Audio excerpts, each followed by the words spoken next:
Welcome back. It is Unit 1, Lesson 2, Limits Analytically. So we're looking at Larson's Section 2.3. Analytically meaning that we're going to be doing some algebra. We're not looking at things in terms of pictures anymore or in terms of tables. We're going to be looking at things with algebra and dealing with it in that regard. So let's get started.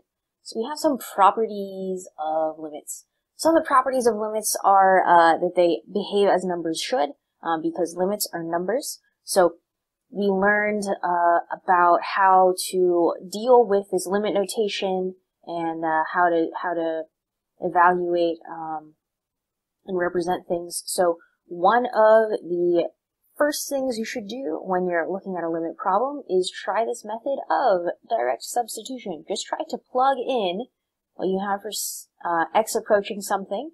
Just plug that into the function and see if it works. If it does, fantastic, then you're done and you don't have to do more algebra. But if not, then you got some other things to do. A nice thing about when this is happening is that you get continuity, which is nice. Well-behaved functions are continuous, and we will talk more about continuity in the next video. So, if you have a constant as your function, like f of x just equals b, that means that your graph is going to look like that, where b is this. And so, if you're looking at the limit as x approaches any input, then you're always going to get out the same output b. If you are looking at a function more like this, where we have x, which is this line right here. Ooh, that one. We got f of x equals x. That's our line, and I'm going to use large lines and make that look better. Then, whatever x value I plug in, the y value I'm getting out, the limit that I'm getting as the number that I'm getting for where I'm approaching is going to be this number c. And lovely thing about polynomials, things where we have a base x raised to some n number, an integer, is that the substitution method works. That we can just plug in what x is approaching to get our evaluated value. So with all of that in mind, let's look at some properties of limits. Limits work the way that we think they will. All of the algebra, or all of the arithmetic rules that we had from before, we still have them. Where you take a number, a scalar value, b, multiply it by a function, and you're taking a limit as x approaches c of that whole thing.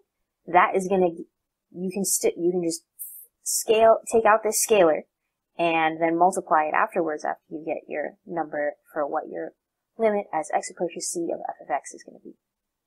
If you're looking at the sum or the difference of function values, and we're evaluating our limit as x approaches some number c for both of these, then we can just break this up so that we get this number plus this number, or this number minus this number, depending on the sign that we're dealing with here. Multiplication works the way we think it will, where we have this function times this function, and we're looking at the limit as x approaches c. Then that is going to be the product of the components' limits, those numbers. Similarly with quotients, where we have function over function, and we're taking the limit as x approaches c of that ratio, then our answer is going to be the ratio of those two numbers, as long as we have something that is still defined, because k, our denominator value, needs to be not 0. And remembering which way is undefined it's kind of fun. You can do no and okay. So dividing by 0 is not allowed, but 0 divided by a number is okay. This k does not equal that k. So, okay. And then raising to a power, it works the way that we think it will, because we're just taking this number and we are multiplying it by itself n number times. So we get this L, and it raised to the nth power. We have a polynomial, and we have a number that is going into our polynomial This is always going to work, that we have polynomials when we're evaluating our limits. It's going to work. It's going to give us this number. If we have rational functions, then our rational function is defined as this polynomial over this polynomial, then we get our limit of our rational function is evaluated at that c value, where x was approaching, and that's this function over this one evaluated at those c's, as long as, again, this is non-zero. So, thinking about that, can you evaluate this limit right here? The limit as x approaches 1 of x squared plus x plus 2 all over x plus 1. So the way we can do this is just make sure that we don't get 0 in our denominator, right? If we have 1 plus 1 in our denominator, that's not 0, so we're good to go. And in our numerator, we get 1 squared plus 1 plus 2. And so, what is that going to be equal to? That's 4 over 2, also known as 2. It is good to simplify things if you can, but improper fractions are allowed and acceptable. Some would say efficient. I didn't do excellent notation here, so I do want to make a note.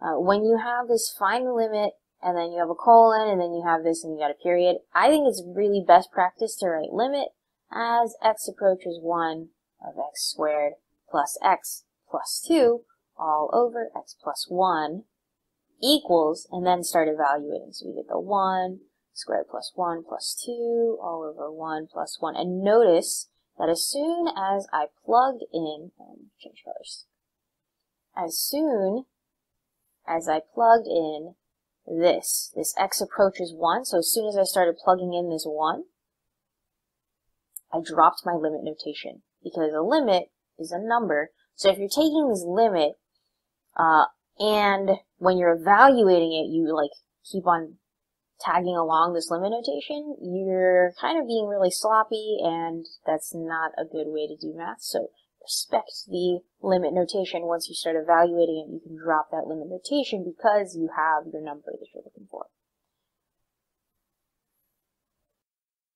Are that when we're looking at radicals, similar to how polynomials are working, we can just evaluate straight up. So that's very, very nice. The only thing that we do need to consider is that our domain still needs to work, because remember that when we have even roots that are happening, our domain is only the non-negative numbers, or sorry, the strictly positive numbers. So this is only working for positive reals when we have an even n. So like when we have square roots or we're looking at fourth roots, the only time you can evaluate those is when you're looking at the positive reals. With composite functions, this is a very tricky one that tends to trip people up. There's a lot of questions that composite functions can kind of get you confused. So do use all of your brain to look at the limits of composite functions, compositions of functions. So the nice thing about evaluating limits of composite functions is that you can push your limit notation into the composed function. So when we're evaluating here, we're going to get something, and then that is what we are evaluating the bigger function, the outside function at. It can be very tricky though if you're looking at something where the composed function is actually approaching some number from like a direction, and we might look at some examples of that in the future, in future problem sets. But just keep in mind that if you have a composition of functions, you can think about the limit of the inside function first, and then you can evaluate the outside function. So our book is called Early Transcendental Functions, which means that we look at transcendental functions early in the course. So we are starting to talk about transcendental functions now, And what are transcendental functions? They're the functions like these, where you have sines, cosines, tangents, and then they're reciprocals. So cotangent is the reciprocal of tangent, secant is the reciprocal of cosine, cosecant is the, sorry, I was using the wrong mouse. Secant is the reciprocal of cosine, cotangent is the reciprocal of tangent, and sine and cosecant are reciprocals of one another. And also when we're looking at exponential and logarithmic functions, which are inverses of one another. Reciprocals and inverses are not the same. Reciprocals are looking at 1 over something, and inverses are looking at the function that undoes, or the reflection over the line y equals x. So, when we are looking at transcendental functions, which are these are nice because our limit evaluation works pretty much the same way, as long as we are on the proper domain. So remember that things like tangent, cotangent, cosecant, and secant, those are not continuous, so they are going to you can evaluate these limits on the domain, but if you're trying to plug in something that breaks one of these, then you won't get the number because the function's just not defined there. And similarly with like the natural logs or looking at any sort of logarithms, the domain has to be in the positive numbers. So that is transcendental functions, so we can look at those. There's also functions that agree almost everywhere, and their limits are going to be the same, even if at like one point those functions don't agree, that one maybe has something in its domain, but another one doesn't. So an example from our previous lecture was, remember how we had that one with the hole, which might be coming up actually down here. We had the parabola with the hole. So the behavior of this function is going to have the exact same limits as the regular parabola without the hole, because they agree everywhere except for one point. So let's look at this. Okay, find the limit as x approaches 1 of x cubed minus 1 over x minus 1. So let's look at this limit. X approaches 1, and then we'll factor this. This is what x minus 1, x squared plus x plus 1, crummy stops, and x minus 1. Let's make sure that I got all of that, all the signs right. X cubed, x squared, positive, negative x squared, positive x, negative x. Okay, cool. So these are going to cancel out. This is the analytic part. And so then we end up with a limit as x approaches 1 of x squared plus x plus 1. And by this, we know that these are going to be the same. So let's just plug this in. So once we're plugging in our x value, we are no longer going to write our limit notation. So we're going to say this is equal to 1 squared plus 1 plus 1. 1 plus 1 plus 1 is 3. So our function, our limit is going to be 3. Because the limit is a number. So let's try this one, dividing out technique. So I think it probably means that we need to factor, huh? So if you try to direct substitute in your x approaching value, then what do we get? We get a 0 in our denominator. That is not okay.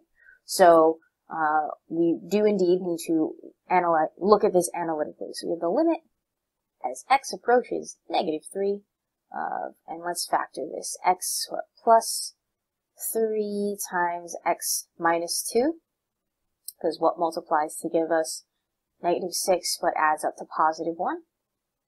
And that's good. Okay, and then we have x plus 3, and those can cancel out, so then we get limit as x approaches negative 3 of x minus 2.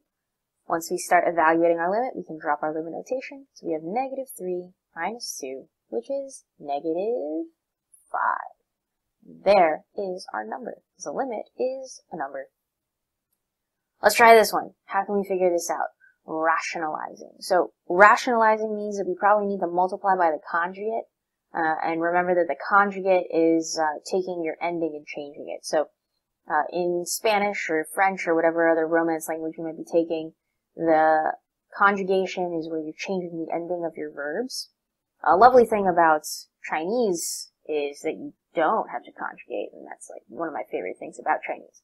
But for for other things, you do have to conjugate. For other languages, you do not need to conjugate.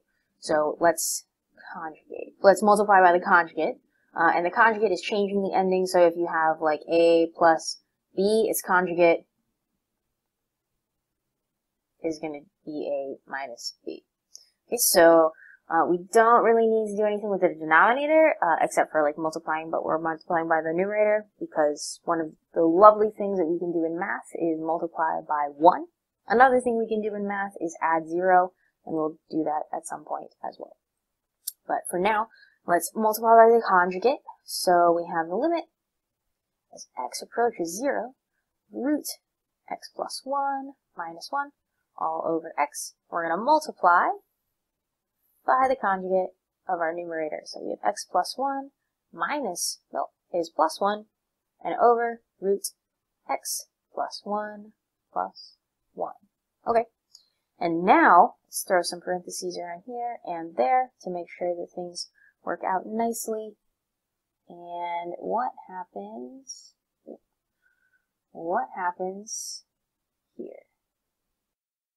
So what we end up with is limit as x approaches 0 of, and then we multiply here and we get x plus 1, multiply there and we get positive root x plus 1, multiply here we get negative root x plus 1, so those can cancel out, and so I'm just going to be lazy and not write them.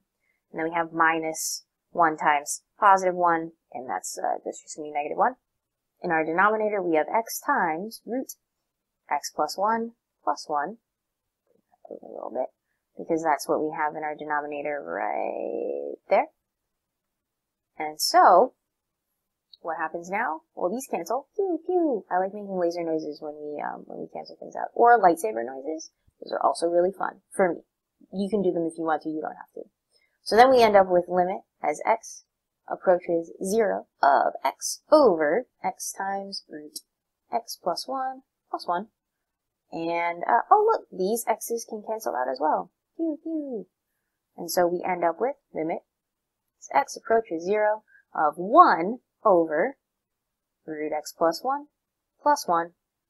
And now, can we plug in 0? I think we can.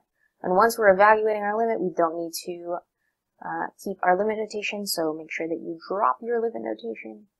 You end up with 0 plus 1 in a radical and a 1.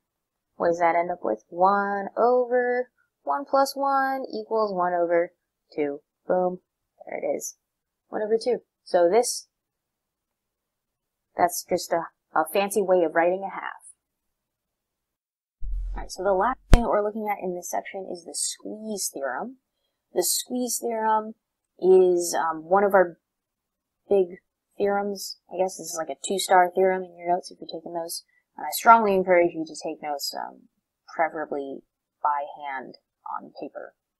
But the squeeze theorem is really cool because it's basically saying that we can sandwich functions between each other and know what our limit is. And as long as our limits of the sandwiching, the pieces of bread functions, are the same, then the sandwiched function, even if we don't know exactly why, that, like we don't know exactly what that function evaluated is, but as long as it's between our two sandwiching, squeezing functions, and those limits for the squeezing functions are the same, then we know that the middle limit is also the same. So it's thinking about, like if you squeeze from above and below, or you're saying that this function is bounded below and above, and our limits for our bounding functions are the same, then you know that the limit for your middle function exists, and that middle function's limit is equal to the number, that same number for the other two. So, there's 3 special limits that we have. They are these. I suggest writing them down. They're pretty cool. And we're going to look at the proof for this one. And the proof for this one is similar, but not quite the same, and is definitely worth looking at. So, the limit as x approaches 0 of sine of x over x is equal to 1. And that's not intuitive, because if you plug in 0, what do you end up with? You end up with sine of 0, which is 0, over x, which is going to 0, so we get 0 over 0, and somehow that comes out to be 1. And the reason for that is pretty cool. If you took AB and you know about L'Hopital's rule, just forget about that for now, because we are looking at the squeeze theorem. There's also multiple ways of proving things, so go with this one for now. And there's also the limit as x approaches 0 of 1 minus cosine all over x. That's going to be equal to 0. And the limit as x approaches 0 of 1 plus x all raised to the 1 over x power is e. E, which is Euler's number, and that is a really great one that we like a lot, especially in calculus things, because e just is super duper cool. So, let's take a look at the proof. So this is just a screen grab from the textbook, but I think it's valuable to learn how to read a book together as well. So, proof. We're looking at different uses of x, so we're also looking at the proof for the first limit, which is this one, is sine of x over x, and the limit is x approaches 0 of that. So we're looking at that with theta instead of x, so the angle that we're putting in to the sine is going to be theta, and we're going to say that that is an acute, so smaller than 90 degrees, positive angle, so it's not like a weird one, and we're measuring in radians, and radians are nice for pretty much all of calculus. So if you ever ask me should I use degrees or radians mode, I'm just going to look at you, because right now I'm telling you most of what we do is in radians. So we have a sector. This sector right here, it's a part of a circle, and that is squeezed between two triangles. The triangle that is formed by this the secant line, and that's like inside the sector, and this bigger triangle that is formed, and it's a right triangle by this part and this part, and that, so it's clearly, you see the blue part is much bigger than the green part, which is our sector. So, since we know that this is theta, and we know that, and we're going to declare that this is 1, the height here is going to be tangent of theta, and that's because this is 1, tangent is just slope, so if we're looking at like our rise over run, so that's going to be, tangent's going to be our height here, because we're going a distance of 1. This is going to be the area of our sector, which is, if our radius is 1, then the area of our sector is going to be theta over 2, because we're looking at our theta in terms of radians. And so just how much of this circle is here, it's going to be theta over 2. And for this one, the height of this triangle is going to be sine of theta. Right, and that makes sense, because of sine, where we're looking at sine. Sine is opposite of our hypotenuse, and then the base of this is still 1. So this triangle's area is sine of theta over 2, because 1/2 base times height. And similarly, tangent of theta over 2, because 1/2 base times height is the area of our triangle. So we have tangent of theta over 2 is greater than or equal to, right? This one is the one that's bounding above. So in this, it's the g function. We have what we're looking at, and we have this part, which is our smaller function, which in this statement of this theorem here, we have this as h, the smaller, the lower bound on our thing that we're trying to figure out. So, if you take tangent of theta over 2, and you multiply it by 2 over sine of theta, so tangent over 2, that's going to be equal to, well, tangent is sine over cosine, and then I can just do that, multiply by 2, that's the same. Right? And now if we're taking this, and we're going to say, we're going to multiply by 2 over sine theta, multiply by 2 over sine theta like that. So we're multiplying on both sides. Then those 2's cancel out, and then pew pew, zoom, zoom, those signs cancel out, and you have 1 over cosine theta.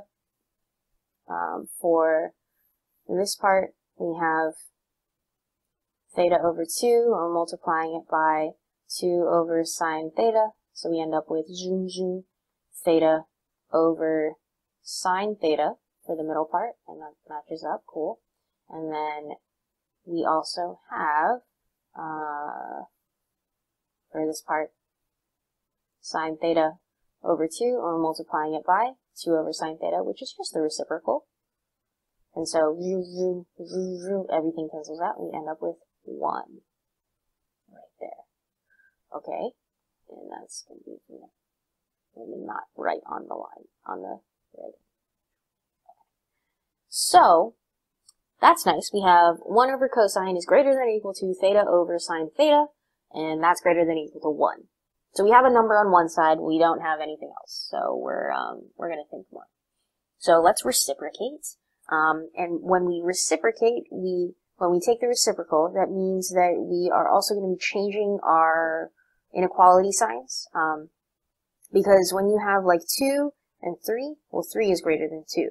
But if you take the reciprocal, so 1 over 2 and 1 over 3, all of a sudden we're dividing by more parts for the 1 over 3, so 1/2 is going to be greater than 1/3.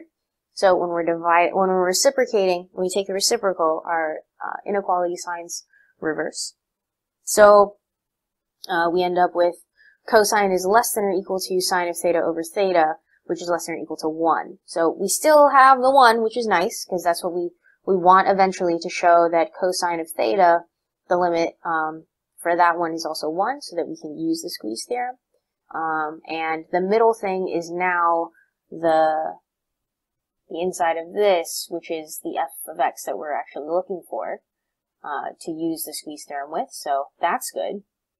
So now, let's think. Okay, is the limit as x approaches 0 of cosine of theta, the limit as theta approaches 0 of cosine of theta, what is that? Well, that is 1, right?